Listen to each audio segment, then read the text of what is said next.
Et si tout ce qu'on vous a dit sur Dieu, l'univers et votre propre existence n'était qu'un mensonge?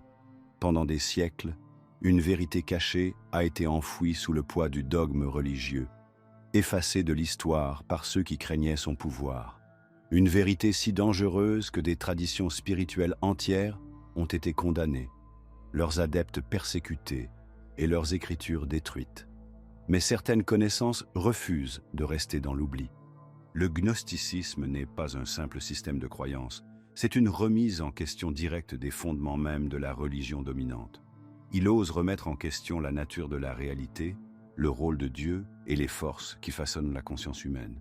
Il nous dit que le monde dans lequel nous vivons n'est pas ce qu'il semble être, que le Dieu vénéré par des milliards de personnes n'est pas le véritable créateur et que le salut ne vient pas d'une foi aveugle, mais d'un éveil intérieur.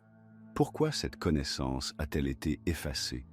Et surtout, que se passe-t-il lorsque l'on voit enfin à travers l'illusion? Pour comprendre pourquoi le gnosticisme a été craint, rejeté et finalement dissimulé, il faut remonter à ses origines.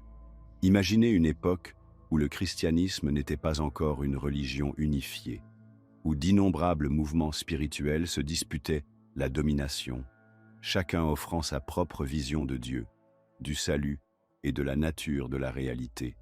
Parmi eux se trouvait le gnosticisme, une tradition qui n'exigeait pas la foi en des autorités religieuses, mais cherchait plutôt une expérience directe et personnelle du divin. Contrairement à l'Église naissante, qui insistait sur le fait que le salut passait par l'obéissance et la croyance, les gnostiques enseignaient quelque chose de radicalement différent. Le chemin de l'illumination était en vous. Le mot gnose signifie connaissance, mais pas celle que l'on lit dans les livres ou que l'on entend dans les sermons. Il ne s'agissait pas d'une doctrine de seconde main, mais d'une expérience directe de la vérité. Pour les gnostiques, le véritable salut ne consistait pas à suivre des lois ou à accomplir des rituels, mais à se réveiller de l'illusion du monde matériel et à se souvenir de nos origines divines. Cette idée était tout simplement révolutionnaire, et c'est précisément pour cela qu'elle était si dangereuse. L'Église chrétienne primitive, soutenue par la puissance croissante de l'Empire romain, ne pouvait pas permettre à de telles croyances de se répandre. Si les gens pouvaient trouver Dieu en eux-mêmes, ils n'auraient pas besoin de prêtres, d'églises ou d'autorités religieuses pour les guider. Ils n'auraient pas besoin de craindre la damnation éternelle ou de payer pour le salut. Ils ne se soumettraient pas à un système conçu pour les maintenir dans une dépendance spirituelle. Et donc, les gnostiques devaient être réduits au silence. Leurs écritures, remplies d'enseignements encourageant la libération intérieure plutôt que l'obéissance extérieure, furent condamnées comme hérétiques. Leurs adeptes furent pourchassés, leur communauté détruite et leurs textes brûlés. Mais certaines choses refusent de rester enfouies. En 1945, au cœur du désert égyptien, une découverte changea tout. Une jarre scellée contenant d'anciens manuscrits fut découverte. Ces textes avaient été cachés pendant des siècles. Il s'agissait des évangiles perdus des gnostiques, dont l'évangile de Thomas, l'évangile de Philippe et le livre secret de Jean. Pour la première fois, le monde pouvait lire les mots que l'Église primitive avait tant essayé d'effacer. Que révèlent ces textes? Que l'histoire de la création, de Dieu et du but de l'humanité est bien plus complexe que ce qu'on nous a raconté. Et surtout, que nous vivons dans une tromperie si profonde que la plupart des gens ne la remettront jamais en question. Certaines vérités sont tout simplement trop dangereuses pour être partagées sur YouTube. Si vous souhaitez découvrir des informations plus approfondies et non filtrées sur les connaissances cachées des anciens, inscrivez-vous à notre newsletter gratuite Insights Academy. Pendant une durée limitée, vous recevrez également un exemplaire numérique gratuit de The Kybalion, un texte qui révèle les lois perdues de l'univers. Le lien se trouve dans la description. Car une fois que vous avez une vision globale, il n'y a pas de retour en arrière possible. Les gnostiques ont compris quelque chose qui menaçait le fondement même du pouvoir religieux. Le Dieu adoré par des milliards de personnes n'était pas du tout le vrai Dieu. Pour comprendre pourquoi, il faut examiner la partie la plus choquante et la plus controversée de la croyance gnostique, leur vision radicale de la création elle-même. Et si le monde dans lequel nous vivons n'avait jamais été destiné à exister, et si l'humanité n'avait jamais été destinée à être piégée dans la chair et la souffrance. C'est là que commence la véritable histoire gnostique. Tout ce qu'on vous a appris sur la création est un mensonge. Pendant des siècles, la religion dominante nous a dit que Dieu avait créé l'univers par amour, que le monde matériel était un don divin et que l'humanité avait été créée pour servir et adorer son Créateur. Mais si c'était la plus grande tromperie jamais racontée, et si le monde dans lequel nous vivons n'était pas l'œuvre d'un Dieu bienveillant, mais celle d'un faux créateur, un imposteur cosmique qui a piégé l'humanité dans une prison de chair et d'ignorance, c'est l'histoire gnostique de la création, une version de la réalité si dangereuse qu'elle a été effacée de l'histoire. Selon le gnosticisme, il existe une source véritable et inconnaissable de toute existence, un état d'être divin pur connu sous le nom de plérôme. De cette source, des émanations d'intelligence divine ont jailli vers l'extérieur, formant des êtres spirituels connus sous le nom d'éons. Ces éons existaient en harmonie jusqu'à ce que l'un d'eux, Sophia, commette une erreur fatale. Sophia, dont le nom signifie sagesse, désirait créer quelque chose d'elle-même, sans l'approbation de la source. Dans son acte de création, quelque chose s'est mal passé. Au lieu de produire un être de perfection divine, elle a donné naissance à une entité défectueuse et ignorante. Cet être, coupé de la véritable source, est devenu le démiurge, un faux dieu qui se croyait le créateur ultime. Le démiurge, aveugle à la réalité supérieure, a façonné le monde matériel, un lieu d'imperfection, de souffrance et de limitation. Il l'a façonné non par amour, mais par arrogance. Et dans son aveuglement, il a déclaré « Je suis le seul Dieu, et il n'y en a pas d'autre que moi ». Cela vous semble familier? C'est la même affirmation que celle du Dieu de l'Ancien Testament.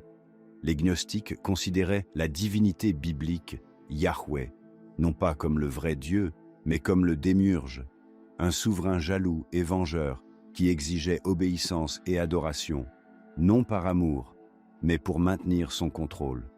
Mais la tromperie ne s'arrêtait pas là. Pour maintenir l'humanité en esclavage, le démiurge a créé de puissants serviteurs, les archontes. Ces entités gouvernent le monde matériel, manipulant la perception humaine, alimentant la peur et la division, et veillant à ce que les gens restent ignorants de leur véritable nature divine.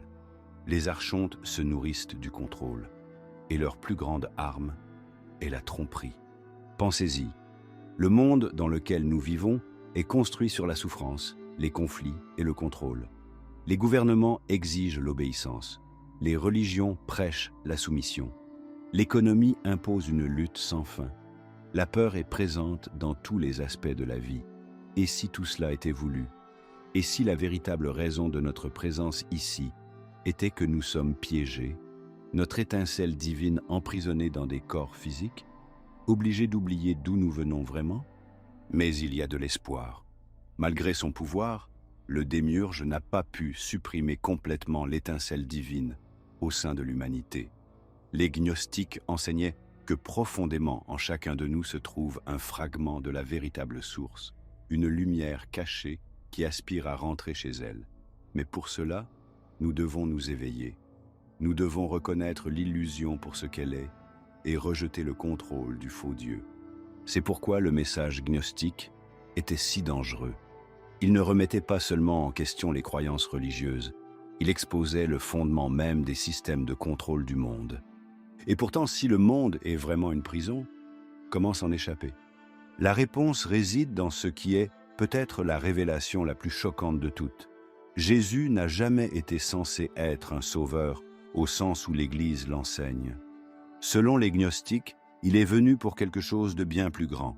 Et si le monde que vous voyez n'était rien d'autre qu'un mensonge magnifiquement construit, depuis votre naissance, vous avez été conditionné à croire que la réalité est exactement telle qu'elle apparaît, que ce monde, avec toutes ses difficultés, ses distractions et ses plaisirs éphémères, est la seule existence possible. Mais les gnostiques en savaient plus. Ils voyaient le monde matériel pour ce qu'il était vraiment, une prison, une illusion soigneusement conçue pour maintenir l'humanité endormie. Selon le gnosticisme, le monde physique n'a pas été créé pour élever l'âme, mais pour la piéger.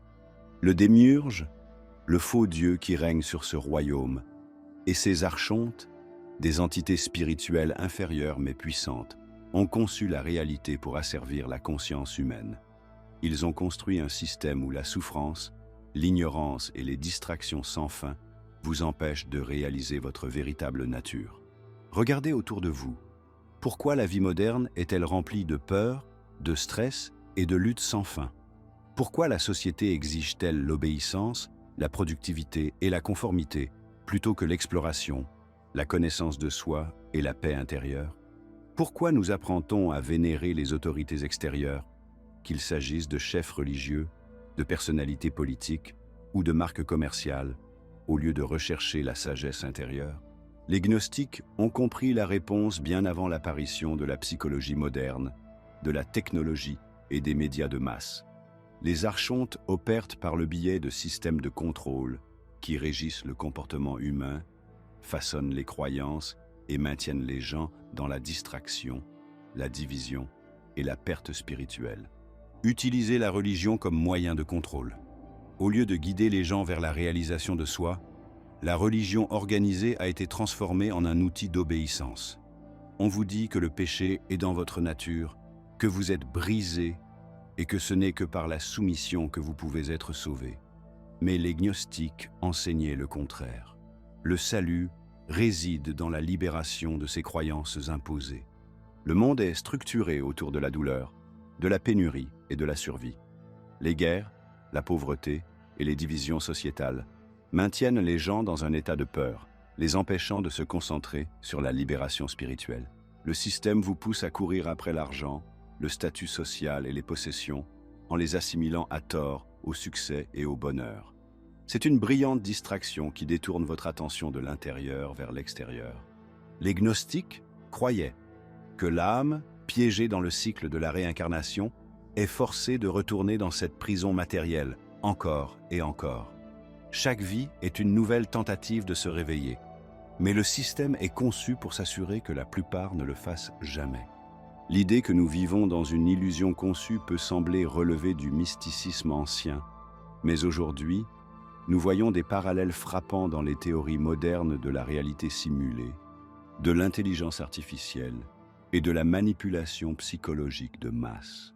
Si les gnostiques avaient raison, alors la liberté n'est pas une question de richesse, de statut social ou de dévotion religieuse, mais de prise de conscience. Il s'agit de réaliser que ce monde n'a jamais été destiné à être notre maison, mais notre prison. Et si c'est vrai, alors qui est venu nous montrer la sortie? La réponse est l'une des révélations les plus choquantes de l'histoire religieuse. Jésus n'était pas là pour mourir pour vos péchés. Il est venu pour vous apprendre comment vous en sortir. Et si tout ce qu'on vous a dit sur Jésus était faux? Pendant des siècles, l'Église a enseigné un récit singulier. Jésus était le Fils de Dieu, envoyé sur terre pour mourir pour les péchés de l'humanité, afin que ceux qui croient en lui puissent avoir la vie éternelle. Mais les gnostiques avaient une compréhension totalement différente de la mission du Christ. Une compréhension qui menaçait les fondements mêmes de la religion organisée.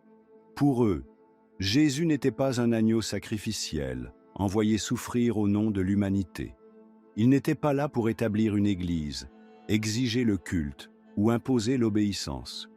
Au contraire, Jésus était un libérateur spirituel, un messager divin venu révéler la vérité cachée, que le monde est une prison, que le Dieu de l'Ancien Testament n'est pas le vrai Dieu, et que le salut ne se trouve pas dans la foi, mais dans la connaissance de soi.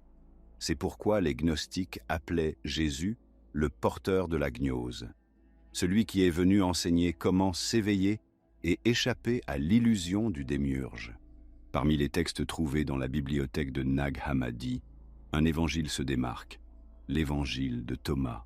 Contrairement au Nouveau Testament, qui se concentre sur les miracles et la crucifixion de Jésus, cet évangile contient une sagesse pure et non filtrée, des paroles qui révèlent la vérité profonde de sa mission.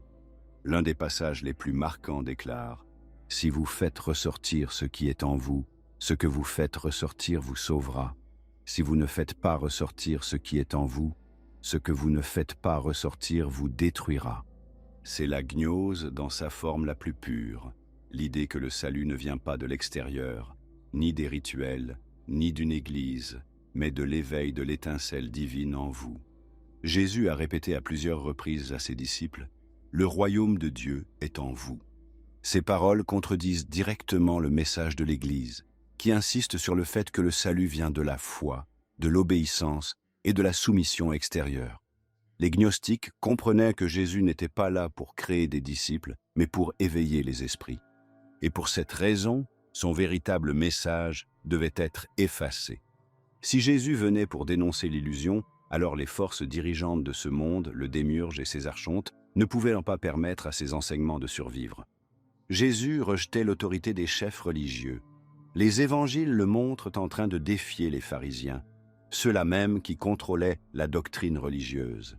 Il enseignait que nous ne sommes pas des pécheurs, mais des êtres divins emprisonnés dans la chair. L'évangile gnostique de Philippe déclare « L'ignorance est la mère de tous les maux. Ceux qui ne s'éveillent pas vivent comme des bêtes. » Il parlait en métaphore, cachant la vérité à ceux qui n'étaient pas prêts. Dans l'évangile de Matthieu, Jésus dit à ses disciples « À vous, il a été donné de connaître les mystères du royaume des cieux, mais à eux, cela n'a pas été donné. » En d'autres termes, Jésus avait deux enseignements, un pour les masses et une autre sagesse secrète pour ceux qui étaient prêts à comprendre. L'Église insiste sur le fait que Jésus est physiquement ressuscité des morts, mais de nombreux gnostiques croyaient que la résurrection n'était pas littérale, mais un événement symbolique représentant l'éveil de l'âme de la prison du monde matériel.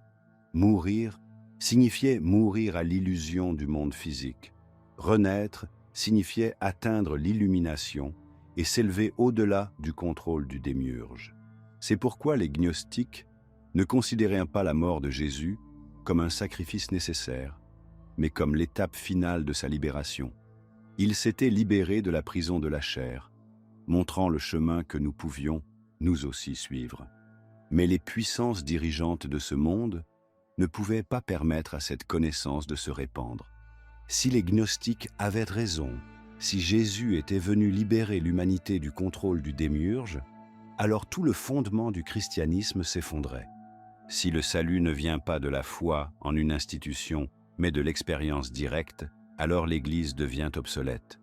L'autorité des prêtres, la doctrine du péché, le pouvoir des institutions religieuses, tout cela dépend du maintien des gens dans l'ignorance de leur propre divinité. L'Église a donc fait ce que tout système de pouvoir ferait. Elle a réécrit l'histoire. Le Concile de Nicée, 325 après Jésus-Christ, a officiellement décidé quelles écritures seraient incluses dans la Bible et lesquelles seraient détruites. Elle a diabolisé le gnosticisme.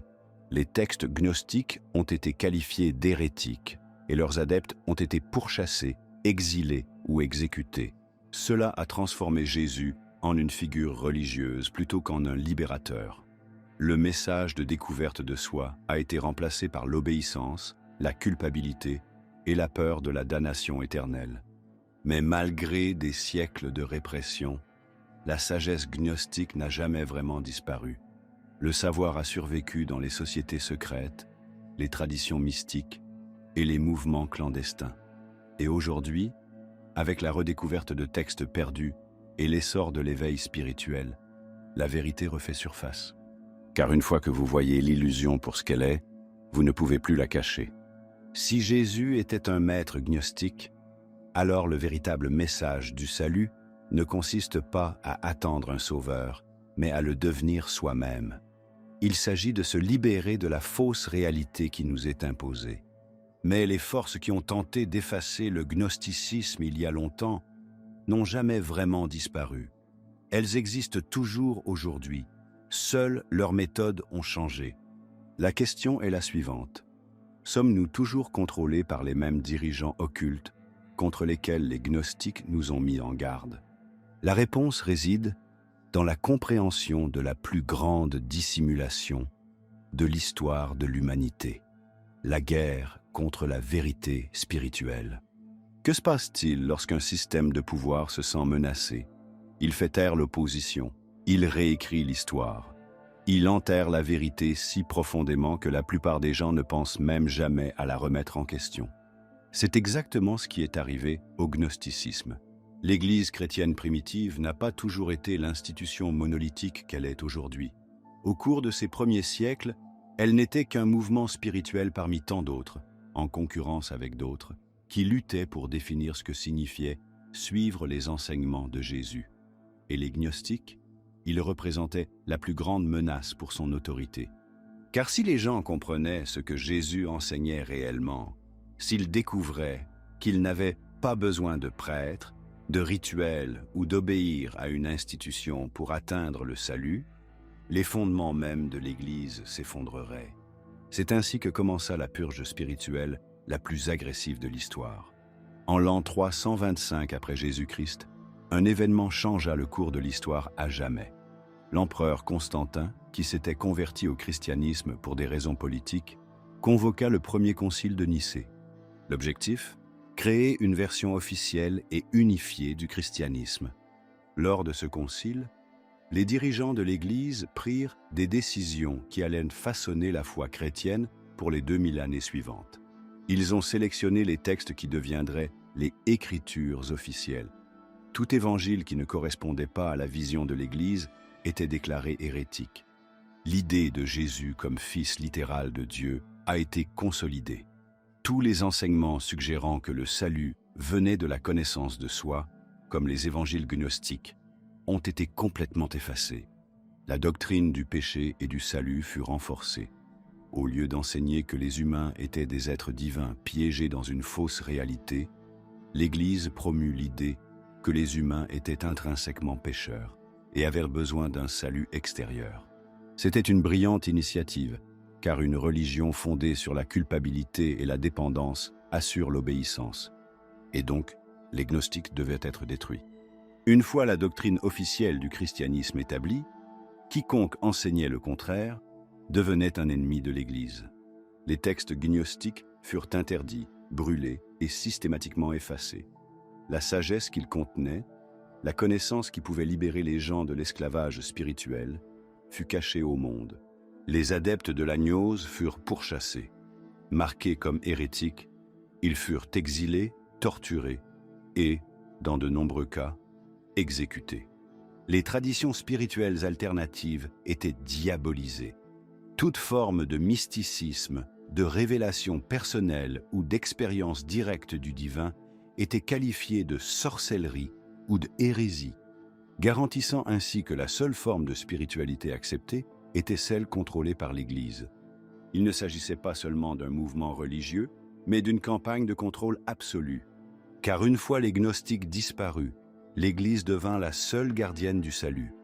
Et les gens, qui n'étaient plus conscients de leur propre potentiel divin, devinrent dépendants des autorités religieuses pour leur dire ce qu'ils devaient croire, comment vivre et ce qu'ils devaient craindre. Mais l'histoire ne s'arrête pas là. La tradition gnostique n'a jamais complètement disparu. Elle est passée dans la clandestinité, s'est dissimulée au sein de sociétés secrètes et a refait surface dans des traditions mystiques à travers le monde. Par exemple chez les Cathares, une secte chrétienne médiévale en France qui rejetait le monde matériel et l'autorité de l'Église. Ils ont été qualifiés d'hérétiques et exterminés lors de la croisade des Albigeois. Ou encore chez les Bogomiles, un mouvement d'inspiration gnostique dans les Balkans qui prêchait que le monde était gouverné par des forces maléfiques. Eux aussi ont été persécutés, mais aussi l'hermétisme et l'alchimie. Ces traditions ésotériques portaient les échos de la sagesse gnostique, enseignant que l'illumination vient de l'intérieur et non de la religion extérieure, ainsi que la franc-maçonnerie et les sociétés secrètes. Certains groupes prétendent préserver des fragments de connaissances perdues, transmises par des rituels et des symboles codés. Mais la question la plus importante est peut-être « pourquoi maintenant ?» Pourquoi le gnosticisme réapparaît-il après des siècles de répression? La réponse est simple, parce que les mêmes forces qui ont réduit les gnostiques au silence sont toujours aux commandes aujourd'hui. Seulement, leurs méthodes ont évolué. Au lieu de brûler des livres, ils enterrent le savoir sous un flot incessant de divertissement et de distraction. Au lieu de réduire les hérétiques au silence par la violence, ils discréditent les perspectives alternatives, les qualifiant de théories du complot, de pseudosciences ou de désinformation dangereuse. Au lieu d'exiger une obéissance religieuse aveugle, ils laissent les gens endormis par le consumérisme, la dépendance numérique et les divisions artificielles. Et comme par le passé, la plupart des gens ne se rendront jamais compte qu'ils sont piégés. Mais quelques-uns le feront. Quelques-uns commenceront à remettre en question le monde qui les entoure. Quelques-uns verront à travers l'illusion. Et c'est pourquoi le gnosticisme est plus important aujourd'hui que jamais. Car si le monde est vraiment une prison, alors savoir comment s'échapper est la connaissance la plus précieuse que l'on puisse posséder. Mais que signifie réellement s'échapper? Comment se libérer d'un système conçu pour nous maintenir endormis? Les réponses se trouvent peut-être dans le gnosticisme moderne, un éveil qui se produit en ce moment même. Pendant des siècles, la vérité a été enfouie. Les gnostiques ont été effacés de l'histoire, leurs enseignements condamnés, leurs textes détruits. Mais certaines connaissances refusent de mourir. À une époque où l'information est plus accessible que jamais, le gnosticisme fait son retour, non pas comme une relique du passé, mais comme une clé pour comprendre les illusions de la société moderne. Les mêmes forces contre lesquelles les gnostiques mettaient en garde, les faux dirigeants, les archontes qui contrôlent l'esprit, la tromperie spirituelle, sont toujours à l'œuvre aujourd'hui. La différence? Maintenant, nous commençons à les voir à travers. Les gnostiques croyaient que les archontes, ces parasites spirituels qui gouvernent le monde matériel, maintenaient l'humanité dans l'ignorance. Et quand on regarde le monde d'aujourd'hui, leur influence n'a jamais été aussi évidente. Au lieu de brûler des livres, le système moderne enterre la vérité sous une avalanche de contenus dénués de sens. Les réseaux sociaux, les divertissements et les cycles d'information 24 heures sur 24, 7 jours sur 7, gardent votre esprit constamment occupé, vous empêchant de remettre en question la réalité. Les gnostiques ont prévenu que le système prospère sur le conflit et le contrôle. Aujourd'hui, les gouvernements et les entreprises alimentent les divisions, gauche contre droite, riche contre pauvre, race contre race, car tant que les gens se battent entre eux, ils sont trop distraits pour voir le véritable ennemi. Au lieu d'asservir les gens par des chaînes physiques, la société moderne les asservit par l'endettement, le statut social et la poursuite sans fin des possessions. Les gens travaillent toute leur vie pour réussir dans un système qui a été conçu pour les maintenir spirituellement endormis. Tout comme le démiurge prétendait être le seul vrai Dieu, la science moderne insiste sur le fait que seul le monde matériel est réel. La spiritualité est écartée, la conscience est réduite à la chimie du cerveau, et tout ce qui remet en question le discours officiel est ridiculisé. Est-ce juste une coïncidence? Ou est-ce exactement ce contre quoi les gnostiques nous ont mis en garde? Ce qui est encore plus fascinant, c'est que la science moderne commence à s'aligner sur l'ancienne sagesse gnostique. La physique quantique suggère que la réalité n'est pas aussi solide qu'on le pense, que la matière est une illusion, que la conscience joue un rôle dans la formation de la réalité et que ce que nous percevons comme réel n'est qu'une projection de force plus profonde et cachée. La théorie de la simulation suggère que l'univers lui-même pourrait être une construction artificielle, ce qui rappelle étrangement la croyance gnostique selon laquelle nous vivons dans une fausse réalité créée par le démiurge.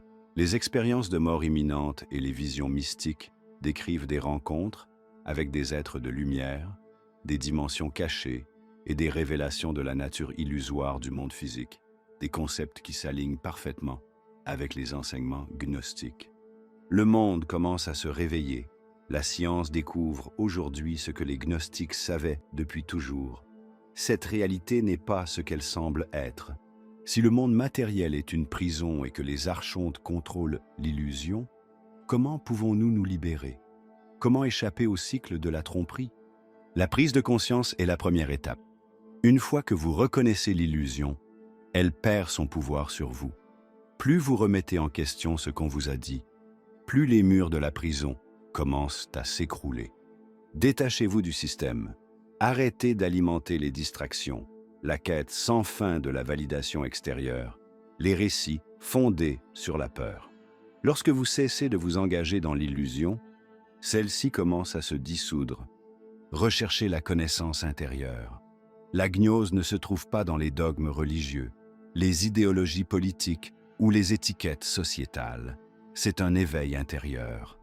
La méditation, l'introspection et l'exploration spirituelle sont les véritables voies de la libération. Reconnectez-vous avec le divin en vous. Les gnostiques enseignaient que nous n'avons pas besoin d'intermédiaires pour nous connecter à la source, il nous suffit de nous rappeler qui nous sommes vraiment.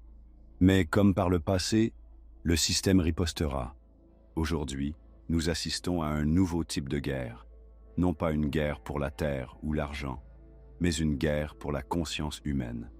Tous les outils de la société moderne, des divertissements aux produits pharmaceutiques, de l'éducation à l'intelligence artificielle, sont utilisés pour maintenir l'humanité endormie, pour réprimer l'éveil intérieur, pour s'assurer que les gens restent obéissants aux faux dirigeants. Mais voici la vérité. La plupart des gens ne se réveilleront jamais. Ils vivront leur vie prisonniers de l'illusion, croyant tout ce qu'on leur dit, sans jamais se demander si la réalité qu'ils voient est réelle. Mais quelques-uns verront à travers la tromperie. Quelques-uns commenceront à se souvenir que ce monde n'est pas notre véritable demeure, que nous n'avons jamais été destinés à être les esclaves du système, que la lumière en nous est plus ancienne, plus grande et plus puissante que toute force qui cherche à nous contrôler. Et c'est pourquoi redécouvrir le gnosticisme aujourd'hui est si important. Parce que ce n'est pas seulement une tradition spirituelle perdue, c'est un plan pour échapper à l'illusion. Mais comprendre la vérité n'est que le début. La vraie question est, maintenant que vous savez, qu'allez-vous en faire? Parce que la dernière étape est la plus importante de toutes. Il ne suffit pas de comprendre l'illusion, il faut s'en libérer. Vous voyez maintenant l'illusion. Vous reconnaissez le monde faux, les dirigeants cachés, la tromperie qui a maintenu l'humanité endormie pendant des millénaires. Mais la connaissance seule ne suffit pas. Voir la cage est une chose. S'en échapper en est une autre. C'est là que la plupart des gens échouent. Ils s'éveillent juste assez pour réaliser que quelque chose ne va pas, mais pas assez pour se libérer. Les archontes, le système, les distractions du monde matériel, tout est conçu pour vous maintenir prisonnier, même après que vous ayez commencé à vous réveiller. Alors, comment se libérer de l'illusion? La réponse ne se trouve pas dans la rébellion contre le système, dans les combats extérieurs ou dans l'attente du salut de forces extérieures. Le véritable combat est intérieur. Les gnostiques enseignaient que la libération ne vient pas des révolutions extérieures, mais de la transformation intérieure. Il ne s'agit pas de changer le monde, mais de le transcender. La première étape pour se libérer est de démanteler les systèmes de croyances qui ont été programmés en vous. La religion vous a dit que vous étiez faible, pécheur, et que vous aviez besoin d'un salut extérieur. La science vous a dit que vous n'étiez qu'une machine biochimique, que la conscience n'était rien de plus qu'une activité cérébrale. La société vous a dit que le succès se mesurait à la richesse, au statut et à l'obéissance à l'autorité. Le système vous a dit que la liberté signifiait s'intégrer, suivre les règles, gagner de l'argent, consommer et ne jamais se poser de questions plus profondes. Mais tout cela a été conçu pour vous maintenir dans l'ignorance. Pour vous réveiller, vous devez désapprendre tout ce qu'ils vous ont appris.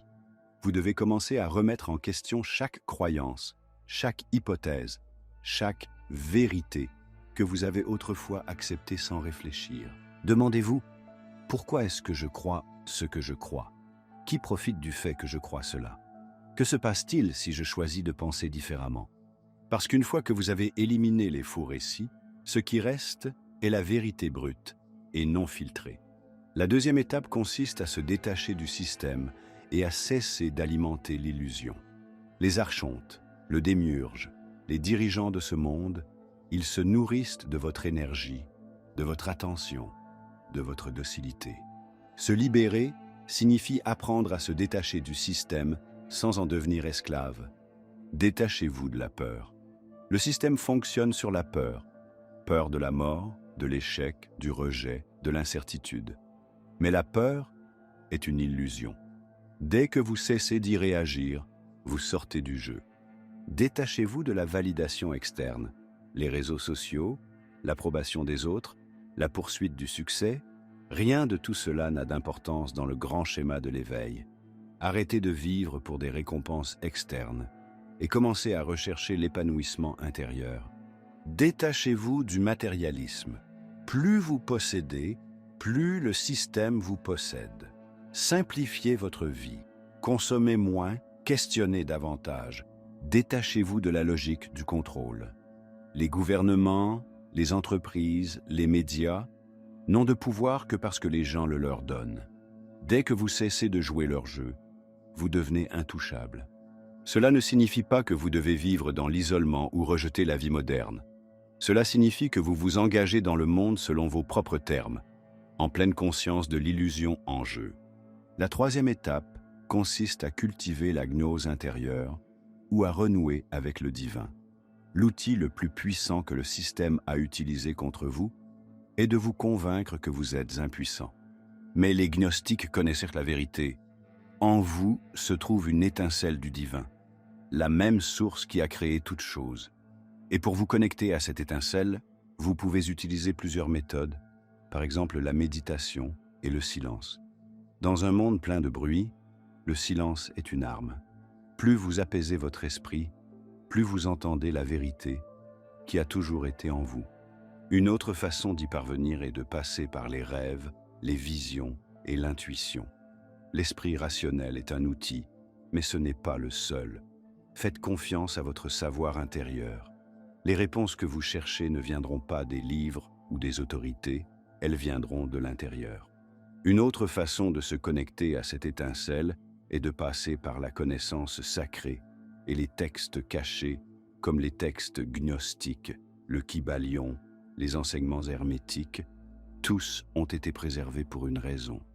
Étudiez-les, non pas comme un dogme, mais comme des clés pour accéder à des vérités plus profondes. Enfin, vous pouvez également faire appel à l'alchimie et à la transformation intérieure. Le véritable éveil ne consiste pas à accumuler des connaissances, mais à se transformer. Briser les vieux schémas, abandonner les croyances limitantes, brûler le faux moi et entrer dans votre vraie nature.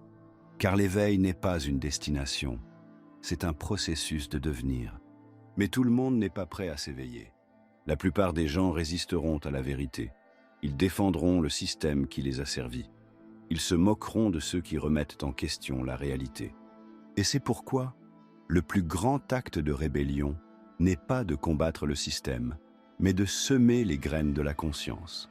Posez des questions qui remettent en question l'illusion. Ne prêchez pas, faites réfléchir les gens. Une seule question peut être plus puissante que 100 conférences. Trouvez d'autres personnes sur le chemin et entrez en contact avec elles. Le système se nourrit de l'isolement. La communauté est une menace pour le contrôle. Entourez-vous de ceux qui vous défient et vous inspirent. Vivez en donnant l'exemple. La plus grande preuve de l'éveil est votre propre transformation. Plus vous incarnez la vérité, plus les autres y seront attirés. Parce que l'éveil se propage comme une traînée de poudre. Une fois qu'un nombre suffisant de personnes voient à travers l'illusion, le système perd son pouvoir. Vous détenez désormais la connaissance qui a été cachée pendant des siècles. La question est, que ferez-vous de ce savoir? La plupart des gens choisiront de rester endormis. Ils rejetteront ces idées comme étant des fantasmes, des complots ou des philosophies dénuées de sens. Mais quelques-uns se réveilleront. Quelques-uns reconnaîtront que ce monde n'est pas notre véritable foyer, que nous n'avons jamais été destinés à être les esclaves du système, que la lumière en nous est plus ancienne et plus puissante que les forces qui cherchent à nous contrôler. Et ces quelques-uns, ce sont eux qui changent tout. Ce n'est que le début.